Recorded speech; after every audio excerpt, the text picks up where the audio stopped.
মুসাল্লিয়ান ইকরাম, সর্বাগ্রে আমরা সেই মহান করুণাময় রব্বুল আলামিনের প্রশংসা নারে হামদ সানাত নারে তারিফ করি, যিনি আমাদেরকে সমস্ত কাজকর্ম ছেড়ে ফেলে দিয়ে আমরা মসজিদে আসার বসার একত্রিত হওয়ার তৌফিক দান করেছেন। সকলে মিলে একবার বলে আলহামদুলিল্লাহ। তারপরে পরে আমাদের ধর্মের গুরু, ধর্মের নেতা, সর্বকালের সর্বযুগের সর্বশ্রেষ্ঠ মহামানব জনাবে মুহাম্মদুর রাসূলুল্লাহ সকলে বলে সাল্লাল্লাহু আলাইহি ওয়াসাল্লাম, তিনার প্রতি সমস্ত শান্তির ধারা বর্ষিত হোক। আল্লাহুম্মা সাল্লি আলাইহি ওয়া সাল্লিম বারিক আলাইহি।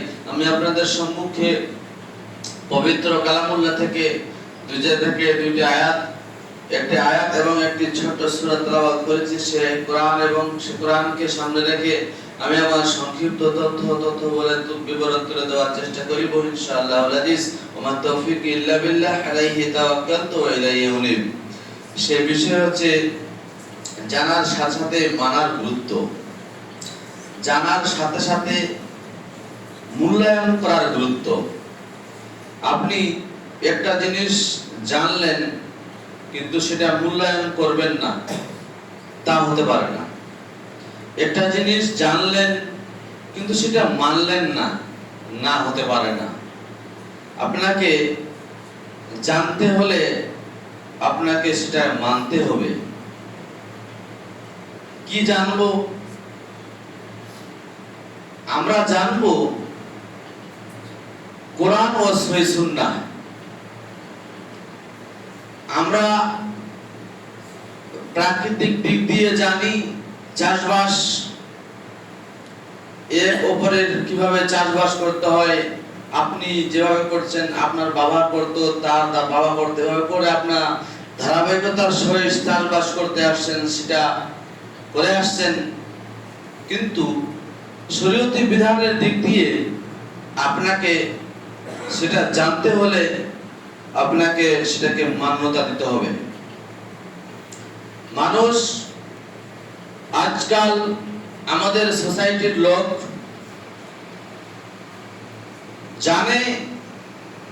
জানার মতো ফিল্ডে যেখানে জানিয়ে দেওয়া হয় সেই ফিল্ডে অনেক লোক, যেখানে জানিয়ে দেওয়া হয়, বার্তা পৌঁছে দেওয়া হয়, সমাচার দেওয়া হয়, সেই জায়গাটাতে লোক অনেক, কিন্তু যেই জায়গাটাতে মানতে হবে, সে জেনে মানতে হবে, সেই জায়গাটা আজকে শূন্য।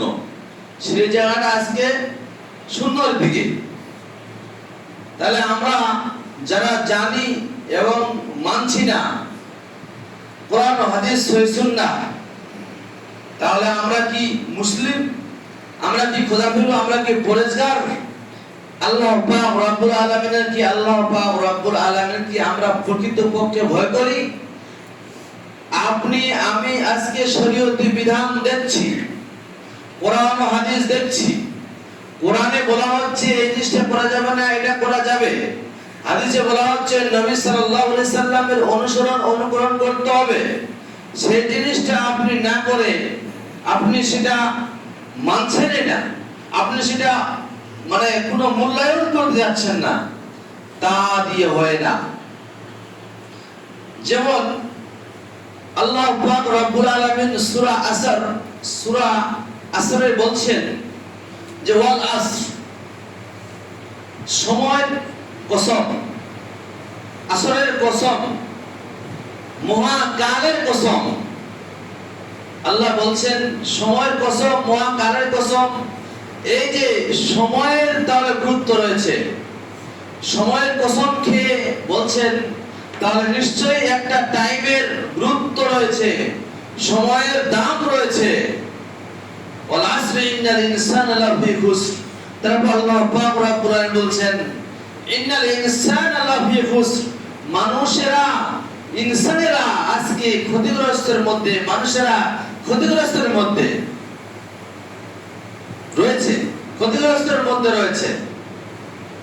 কিন্তু তারা নয়, তারা বলছে ইল্লাল্লাযিনা আমানু, যারা আল্লাহ পাক রব্বুল আলামিনের প্রতি ঈমান আনয়ন করেছে, কোরআন হাদিসকে, শরীয়তি বিধানকে মেনেছে, জেনে মান্যতা দিয়েছে। তারা নয়, শুধু তাই নয়, জেনেছে, মেনেছে, আল্লাহ পাক রব্বুল আলামিনের সালে ভালো কাজ করেছে তারা ক্ষতিগ্রস্ত নয়। তারা ক্ষতিগ্রস্ত যারা মানেনি, যারা সময়ের মূল্য দেয় না, যারা সময়ের মূল্যটাকে কি করেছে, এদিকে অপব্যয় করেছে, অন্য কাজে লাগিয়েছে, আল্লাহর ইবাদত বান্দেগিতে লাগায়নি। সব ওয়ামিলুস সালিহাত এক কথায় ভালো কাজ তারা করেনি, ভালো কাজের মান্যতা দেয়নি, ওরা ক্ষতিগ্রস্ত। ইল্লাল্লাযীনা আমানু ওয়া আমিলুস সালিহাত, ভালো কাজ করেছে, ওয়াতাওয়াসাউ বিল হক, এবং দায়ির কাজ করেছে, মানুষদেরকে আহ্বান করেছে, মানুষদেরকে ডেকেছে হকের দিকে।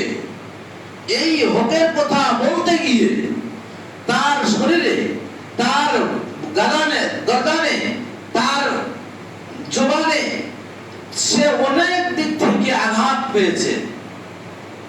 সে কি করেছে? তাকে কষ্ট কাঠিন্যের মধ্যে চলাফেরা করতে হয়েছে। সে হক কথা বলতে গিয়ে মানুষ তাকে কোনো কথা বলেছে, মানুষ তাকে আঘাত দিয়েছে।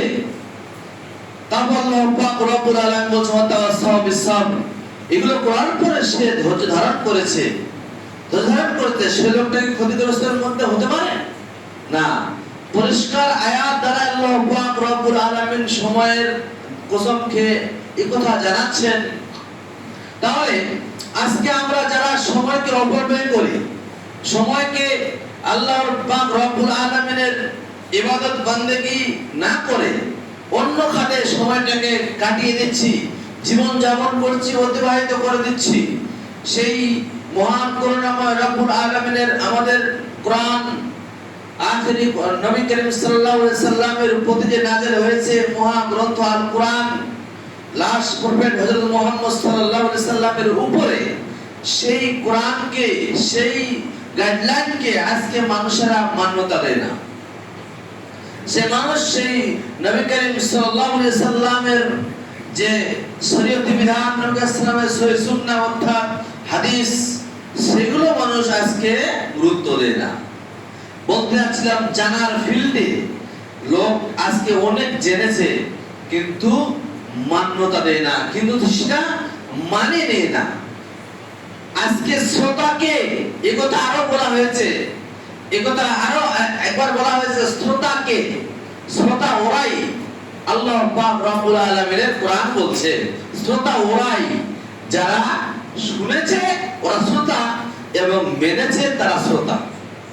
অরিজিনাল শ্রোতা মানে অরিজিনাল শ্রবণকারী ওরাই যারা মেনেছে, শুনেছে এবং মেনে নিয়েছে, যারা শুনেছে এবং মেনে নিয়েছে। আছে কিরকম মানি, আছে কিভাবে মানি? সাহাবাদেরকে যদি, সাহাবাদের দিক দিয়ে যদি একবার নজর দিই, একবার দেখি তাদের হিস্টোরি, তাদের বায়োগ্রাফি, তাদের জীবনী, তারা কিভাবে ইসলামকে মান্যতা দিয়েছে, তারা কিভাবে কোরআন হাদিসকে মান্যতা দিয়েছে, তারা কিভাবে শরীয়তি বিধানকে মান্যতা দিয়েছে, তারা কিভাবে হালাল হারামকে মান্যতা দিয়েছে, জেনে নি। আজকে যারা মান্যতা দেয়নি তারা পদদলিত, তারা লাঞ্ছিত, ঘৃণিত, অপমানিত। প্রমাণ আল্লাহ পাক রব্বুল আলামিন যখন আদম আলাইহিস সালামকে সৃষ্টি করেছিলেন, ফেরেশতাদের মণ্ডলীকে বলা হলো তোমরা আদমকে সিজদা করো, আদম আলাইহিস সালামকে সিজদা করো। কিন্তু সিজদা সবাই তারা করলো, কিন্তু ইবলিস শয়তান সিজদা করেনি। ইবলিস শয়তান করেনি।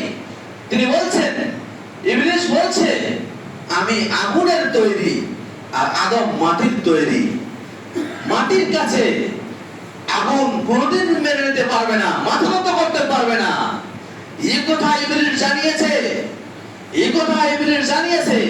পবিত্র কোরআনে আল্লাহ পাক রব্বুল আলামিন সে আয়াতটা রয়েছে যে আমি আগুনের তৈরি, সে হচ্ছে মাটির তৈরি, আগুন কোনদিন মাটির কাছে মাথা নত করবে না। অতএব আজকে ইবলিস শয়তান পৃথিবীর বুকে লাঞ্ছিত, ঘৃণিত, অপমানিত কিয়ামত অবধি থাকবে। তাই বলতে যাচ্ছিলাম, তাহলে সেখানে আজকে সে মানেনি, তাকে লাঞ্ছিত, ঘৃণিত, অপমানিত হতে হয়।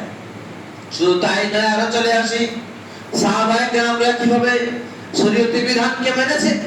কিভাবে মেনেছে জেনে নিই। যেদিন মদিনার মাটিতে, যেদিন মদিনার অলিতে গলিতে মদকে হারাম করা হলো, হারাম বলে ঘোষিত করা হলো মদকে। মদ আমরা সবাই জানি, ড্রিঙ্ক, যেটা আমরা দেখতে পাচ্ছি খাচ্ছে মানুষেরা কেউ এই জামানাতেও। সেই মদ যেদিন কি হয়, হারাম হয়ে যায়, হারাম বলে ঘোষিত হয়, লোকেরা কেউ ড্রিঙ্ক করছে, কেউ পান করছে, কেউ আবার রেডি হচ্ছে পান করার জন্য।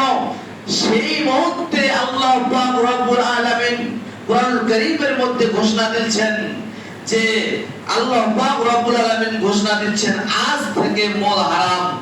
আজ থেকে ড্রিঙ্কিং, এই যে মদ, যেটা মানুষের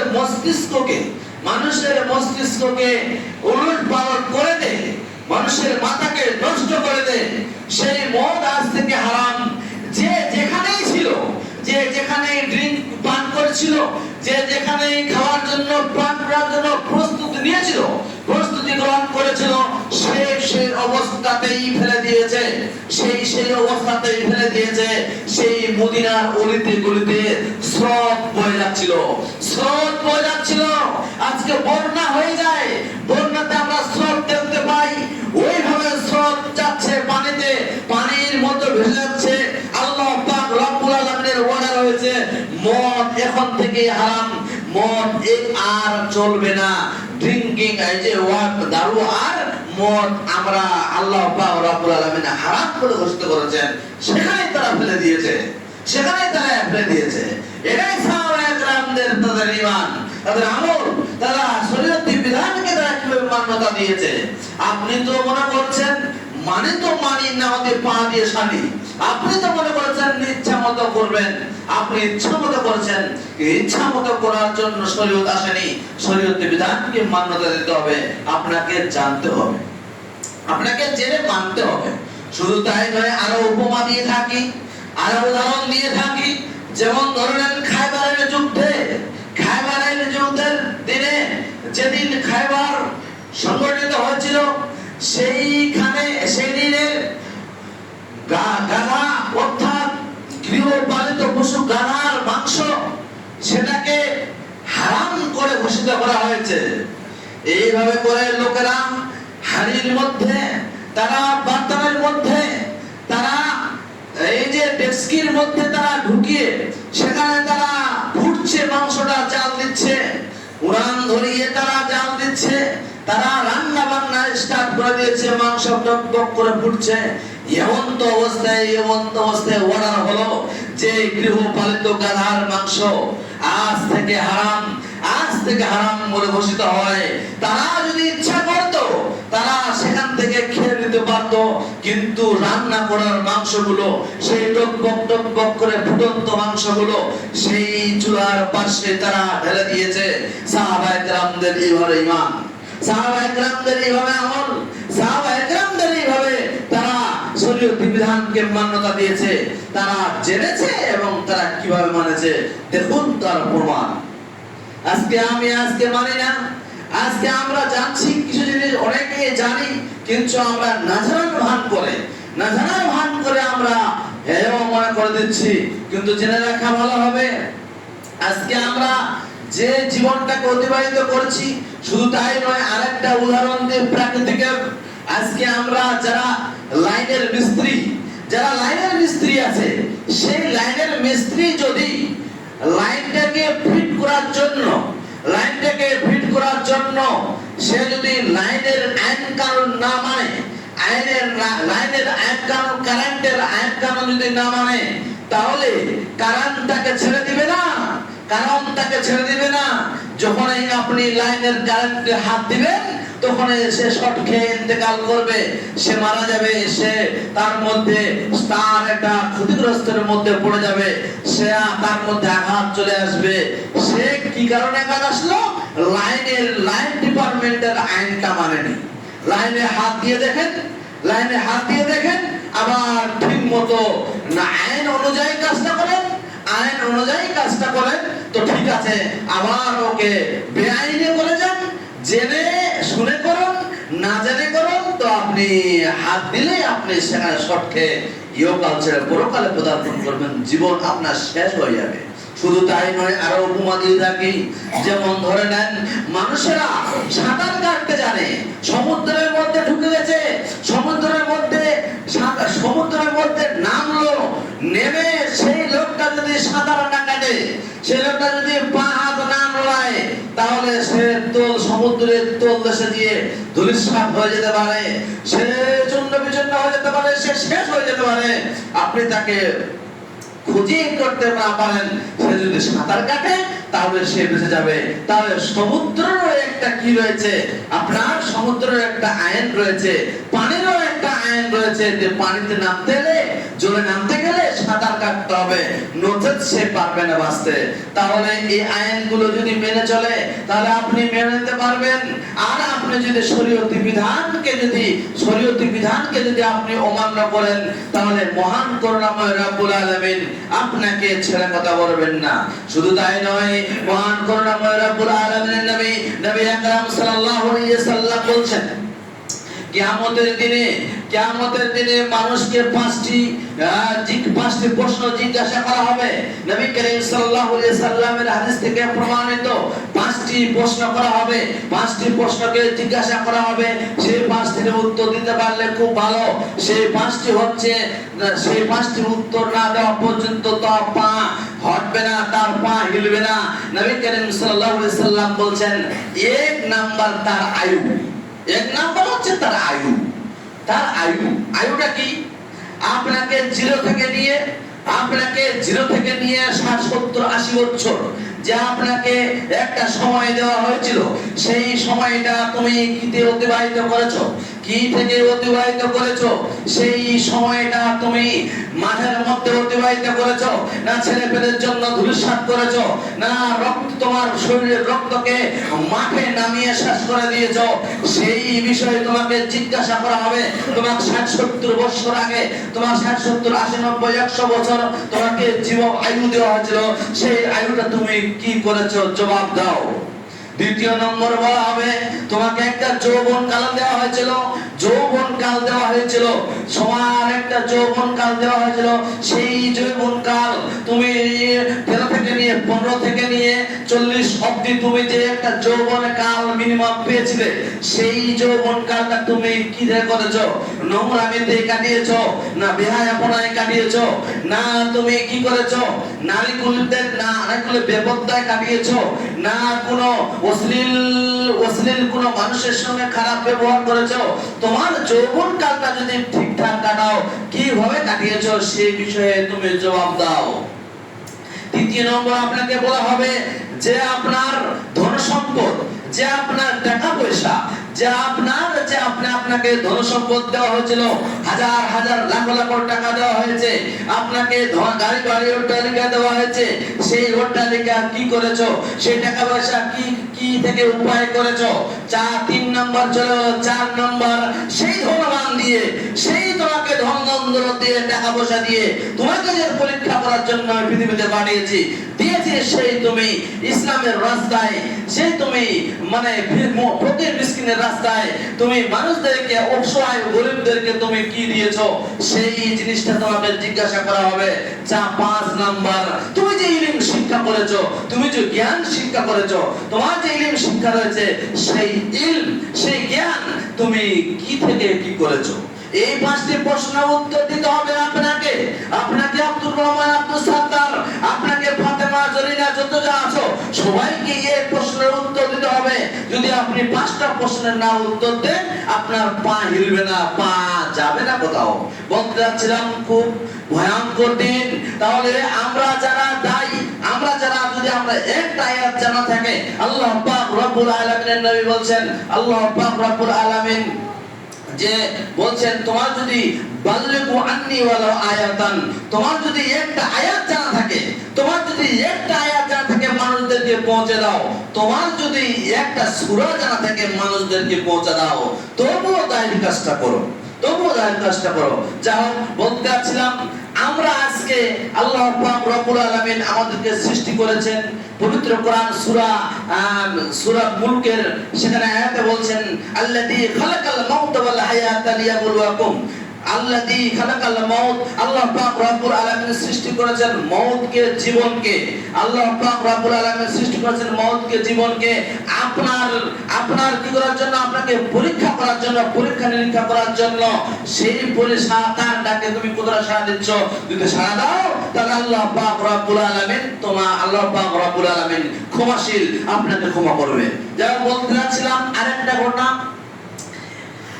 কথা বলতে যাচ্ছিলাম যে আমরা আল্লাহ পাক রব্বুল আলামিনের কাছে দোয়া করি, আল্লাহ পাক রব্বুল আলামিন যেন আমাদেরকে যে আমরা জানতে পারছি, অনেকে আবার মানছি না, আমরা যেন জানার সাথে সাথে মানার গুরুত্বটা বেশি দিই, জানার সাথে সাথে মানার গুরুত্ব দিই। আল্লাহ পাক রব্বুল আলামিন যেন আমাদেরকে তৌফিক দান করে। সকলে একবার বলুন আমিন।